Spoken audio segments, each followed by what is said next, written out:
Did you notice that things got turned around a little bit this week? The Tuesday Tickler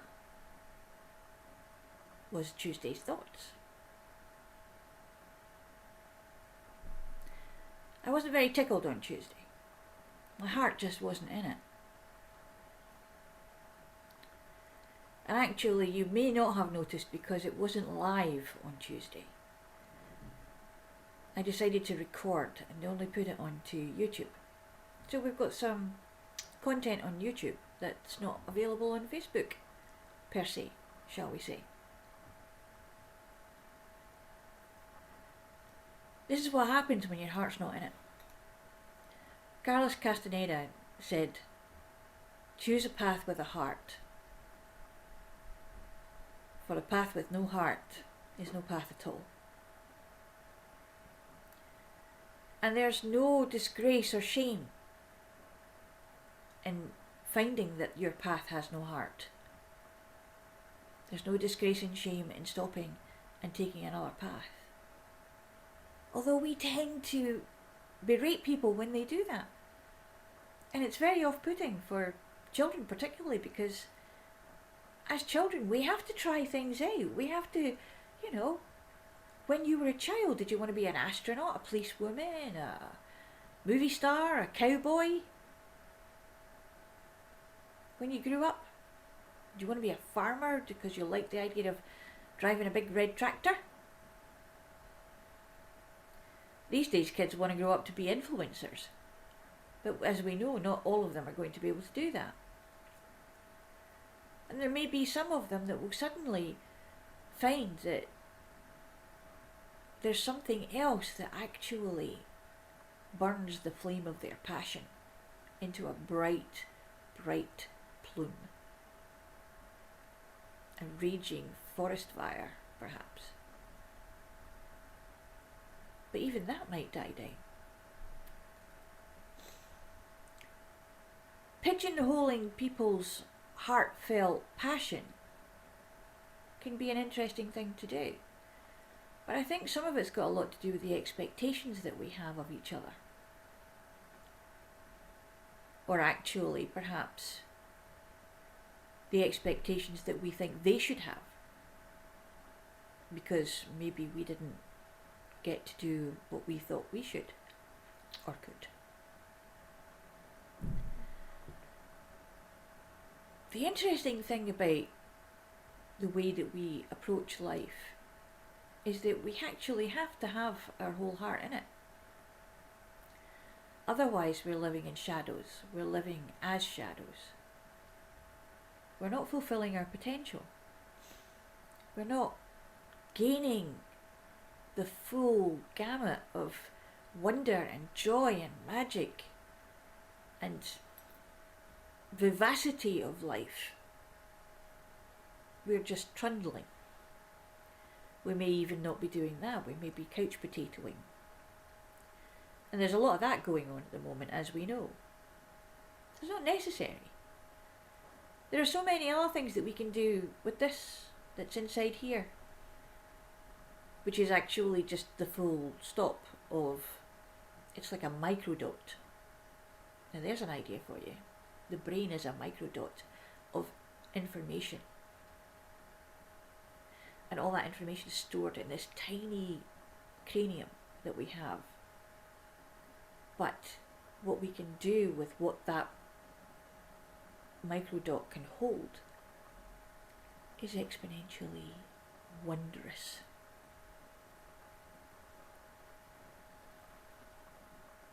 There's a lot of things that's said about how we only use like a third of our brain power.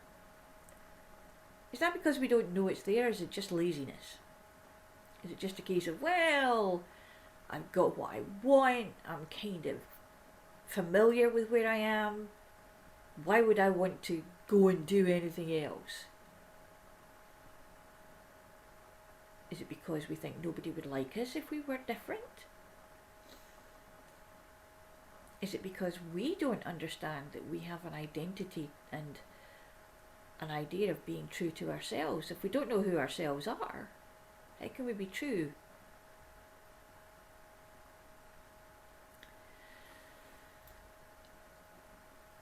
This is why things don't work out a lot of the time. When your whole heart's not in it, you're really not going to close that deal or do that thing that you initially thought you would like to do. I was watching a programme, they call it Tribal Teens, and we had a boy and a girl, 16 and 17, respective. Well, the girl was 16, the boy was 17. And I wondered what was going through their minds when they agreed to do this. They were kind of troubled teenagers. One of them, the boy, was a lazy mummy's boy, and let's face it, that wasn't all his fault.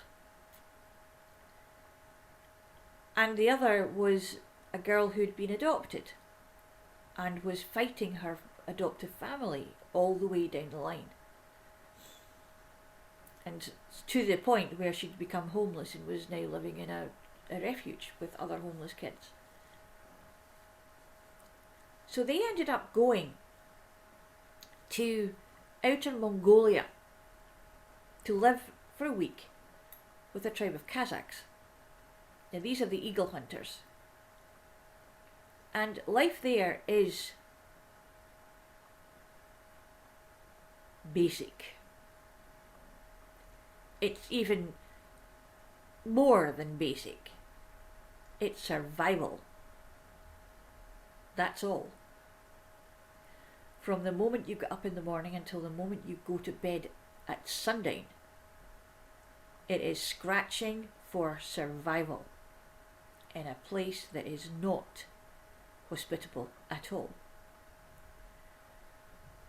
This young Essex boy, who was very into his looks and his gym and his body image, took one look at the little tent, which probably was only there because he was going to be there, and the fact there was a hole in the floor with 2 planks on either side of it. And he was, I'm not going in that.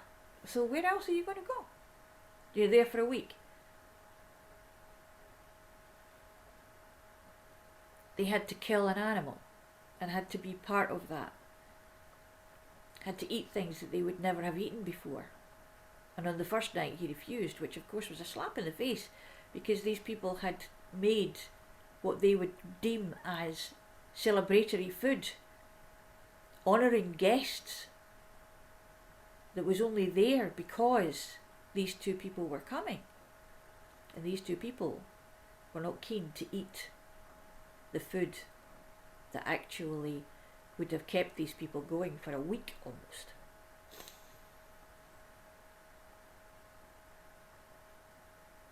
I know that it's difficult in situations like that. Having been to Tibet, the idea of food and the preparation of food in China and Tibet is very different to what we get in our Chinese restaurants here.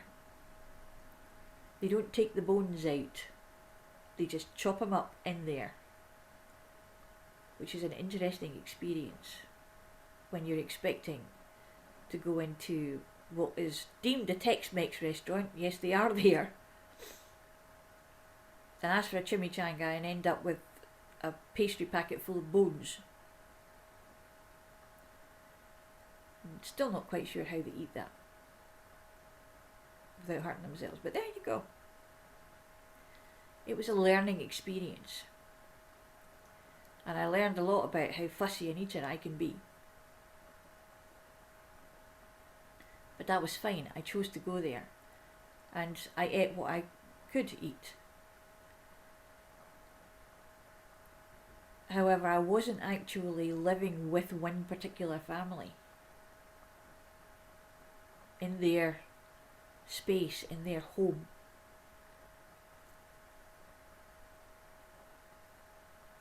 And these 2 kids, their heart really wasn't in it. The girl did a little better than the boy did. She was taken under the wing of grandma, and she understood that there was a reason for things. She was open enough to that, and it did change the relationship, particularly for her, with her adoptive mother, which was good, because she saw an example of what family could be in the direst of circumstances.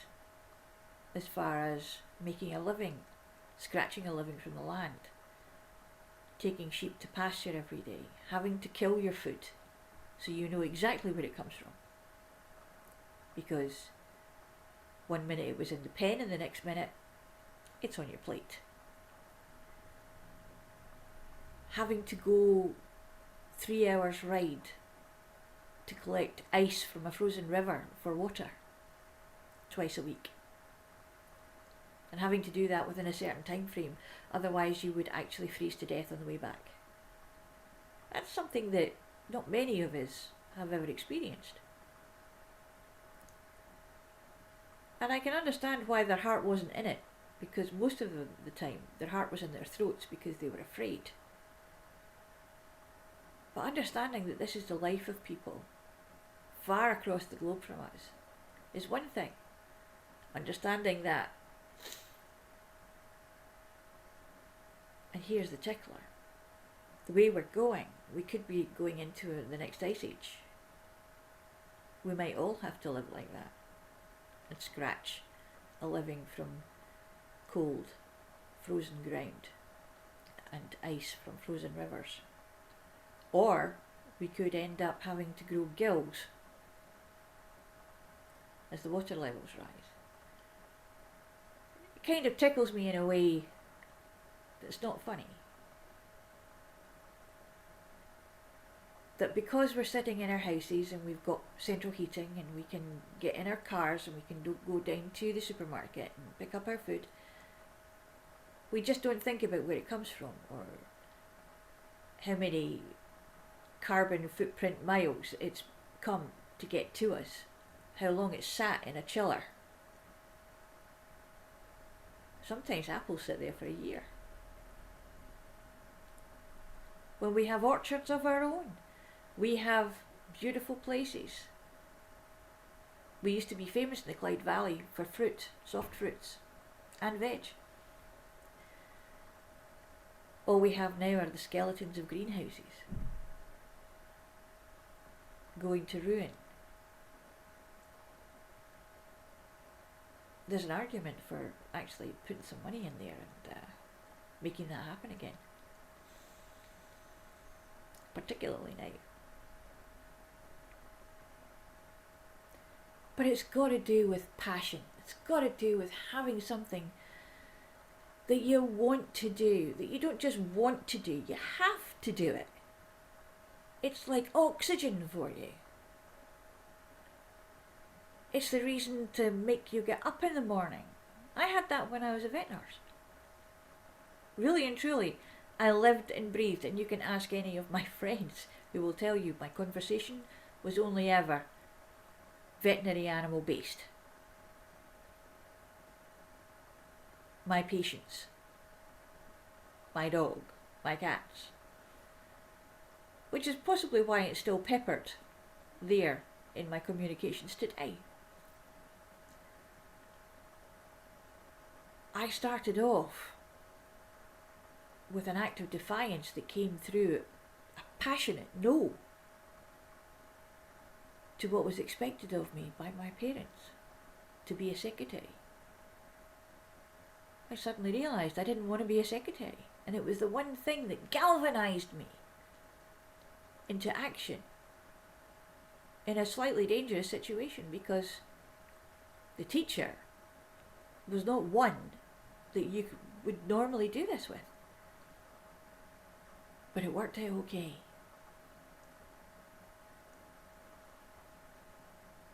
My passion for working with animals was just exacerbated when I realised that I could also hide there.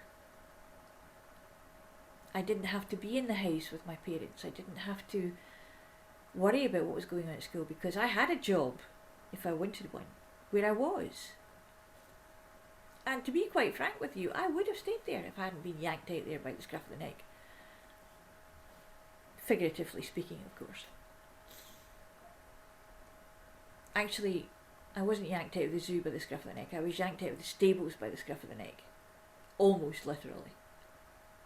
When my mum came to visit one day and discovered that I was living in a caravan in a field that my neighbours were 8 horses, and when one of them had an itchy bum, they would scratch it against the caravan and I would get chucked out of bed. And the nearest toilet was halfway down a byre, which was kind of a Mission Impossible situation, because you had to go under a wasp's nest to get there. And of course it was a converted loose box, so there was no ceiling. And there was also no light. I was 16 and I thought it was paradise. Because my heart was all about the horses. My heart got broken there a couple of times. It's the first time I ever saw a horse die. But it didn't stop the passion for the animals and the working for it. And now, that's growing to include people, humans, working shamanically with people. And I have to say that it's an interesting thing to do. Because of course I'm still working with animals. I'm working with them in spirit form, power animals. And they are really interesting. So if you'd like to know more about your spirit animal, and you can have more than one, then get in touch. You can email me, info@spiralheart.co.uk. You can call me 07968 643 552. You can message me on Facebook or on Instagram even, and hopefully I will get them, because Instagram Messenger and Facebook Messenger at the moment are a little bit weird.